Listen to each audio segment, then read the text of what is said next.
Well, I think for me, limit is the right word to go next to more. The idea of limit and of choosing limits. I'm not optimistic, I guess, about our ability to choose limits when there's more on offer. But we'll see. Well, you see, that word has a very special resonance to me as a father of two small children who tend to say it with an exclamation mark rather than a question. But I think that what it conjures for me is that, and what that drives home to me is that it's a really fundamental piece of human linguistic kit. It's how we express our most sort of basic needs and desires, and it's so fundamental to literature, really. But in the modern context, when we think about that in relation to climate change, when we think about it in relation to so many social questions, we have, I think, reached this really crucial moment in our history where some of the things that we've long taken for granted about, particularly Western culture, but perhaps it's an endemic around the world in lots of cultures. There's never really been a cap or any kind of break on that question of more. And I think now we're starting to see that, or perhaps some have been seeing it for longer than others, but that we're reminded that the planet is finite, that our resources here are finite, and that actually that we have to recognize the limits of what we can reasonably expect of our lives here on Earth. So I think it's the right question to be asking, like, can we reasonably expect more? And I think that the difficulty will be in rising to the challenge of meeting that whilst acknowledging the human lives that we all lead. I think, we all have appetites, we all have needs, we all have desires, and I think it's just trying to make sure that we balance those things out with what the planet is telling us it needs. That's a nice, easy question to start on.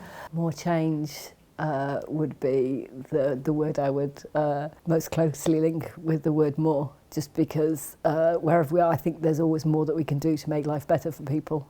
More discussion between France and the UK. That's what we're hoping for this year. I really think that there's a possibility of having a more constructive relationship between the two countries. That's a relationship that's been quite tense in the recent years. So more discussion and more positive discussion, I think, would be a great outcome. When I think of more, I think of more democracy, more participation, more citizenship. If you think about democracy when it was invented in the 18th century, in France, in the United States, in Britain, representative democracy was invented to exclude people. Actually, the people who designed those political systems didn't want the voices of the people. They wanted to have representatives, professional politicians doing everything for them. So we have inherited a political system which excludes the voices of people. And whose voice does it exclude most? Future generations. My children are 14 years old. I have twins. We're making decisions today that will affect their future. They have no rights, they have no voice. There are millions, billions of children who will be born in the future, and their interests aren't taken into account. So what I want more of those voices, particularly of those unknown sort of strangers of the future. We need to bring them into our politics, into our political debates. And I would say I'd like to have more ideas, but I'd also like to have more ideas that are translated into action. Interestingly enough, if you think about more, I come from the Club of Rome where we talk about limits. So the juxtaposition between more of what, and more of what has to then come into more discussion, more ideas that really show us that there is a possible future that's very different from the present, a better future, a future that is built on well-being and is built on what we call new systems thinking. I would also like to add, though, taking in some of my French background and thinking through the very important philosophy and literature that comes out of France to get back to some of those very deep questions around what is the human problématique? What is existentialism? How do we start to truly exist in a time of polycrisis? And then what does that mean in terms of the solutions that we need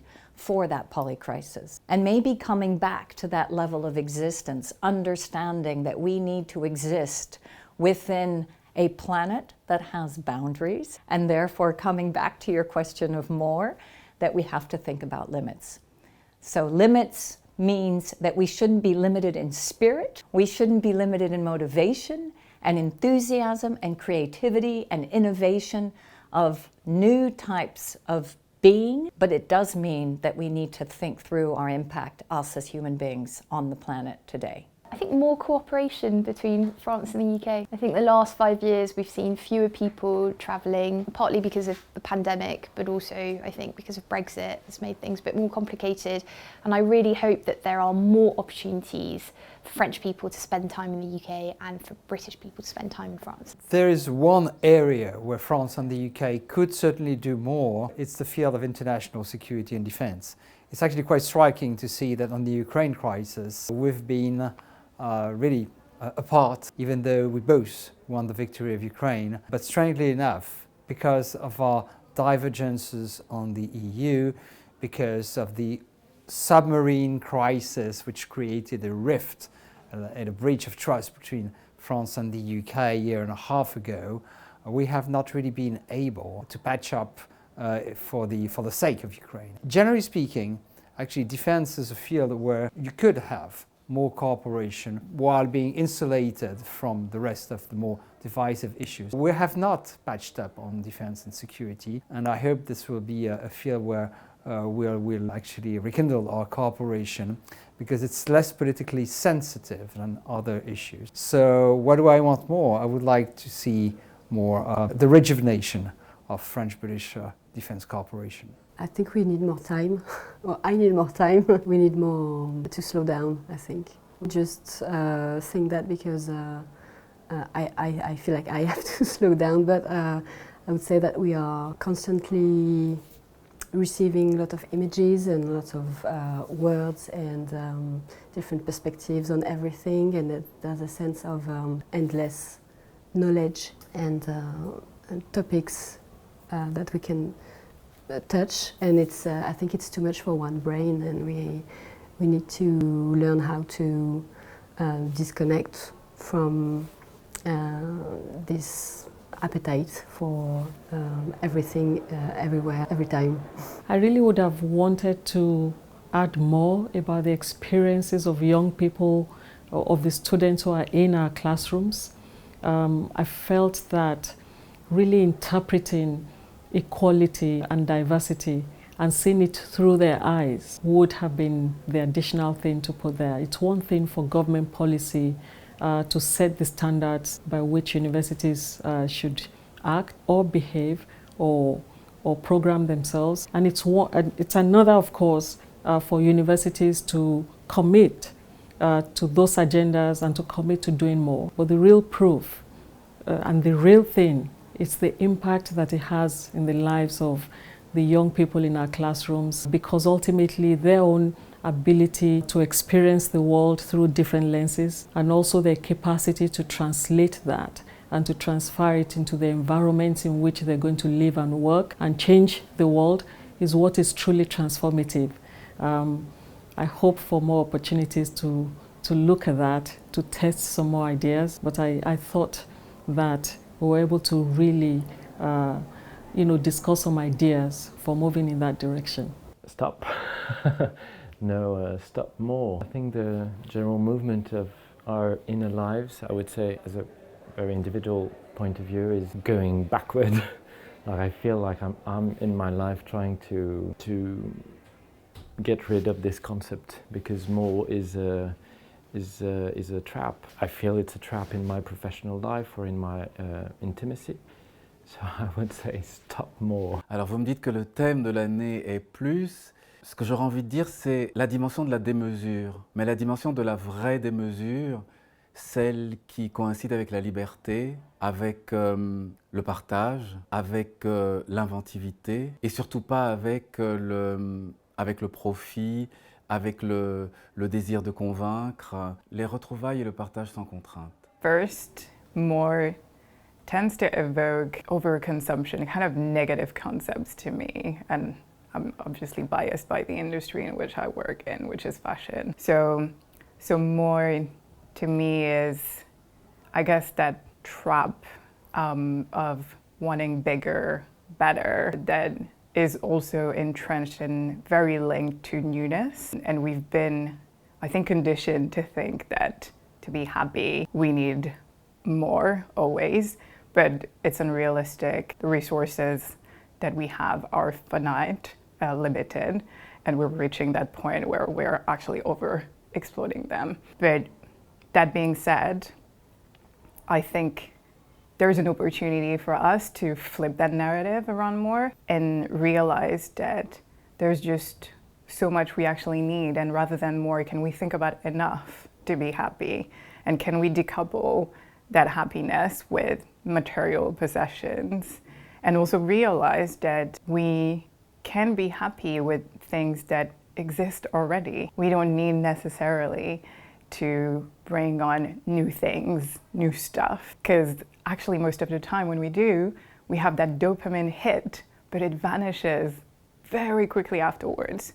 So more, to me, needs to be reframed, and actually rather than focusing in on the things and the material possessions, can we focus it on purpose? Can we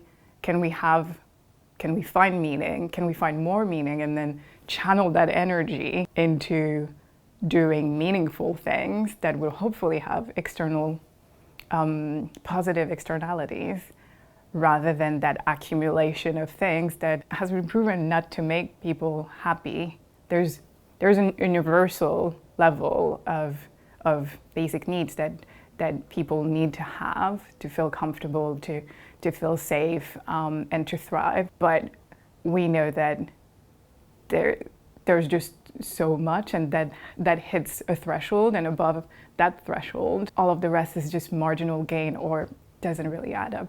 So yeah, I think to me more, we just need to reappropriate that word, and rather than applying it to things, let's apply it to purpose. That would make me infinitely happy.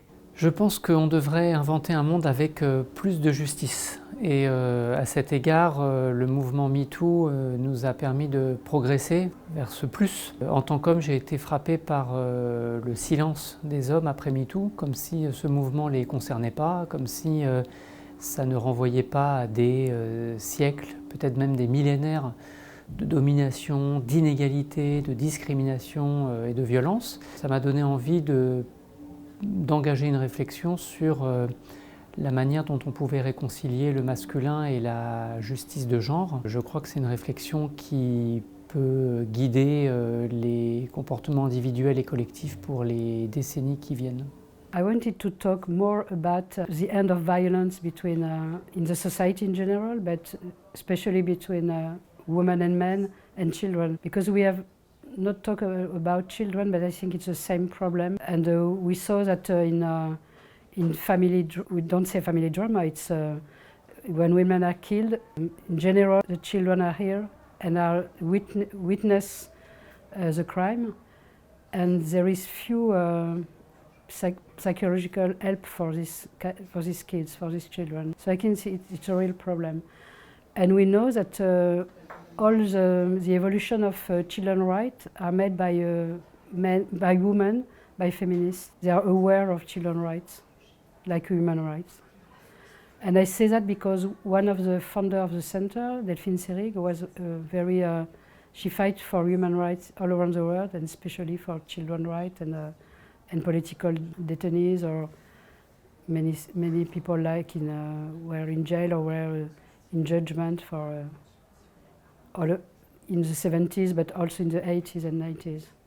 More, well, I suppose I've just come out of doing the event on the fashion industry, where more and more and more and more fashion is being produced every single day. You know, we make 66.6 million pairs of shoes every single day, and somewhere around 100 billion bits of clothing every single day. So for me, I don't want more, I want less. You know, I want a more holistic and healthy way of producing clothes and shoes. I think we need more creativity and innovation to solve some of those big challenges that we've created upon ourselves. Climate change, plastic pollution, those things aren't going to go away. So we need a lot more alternatives. We need a lot more creative solutions to solve that.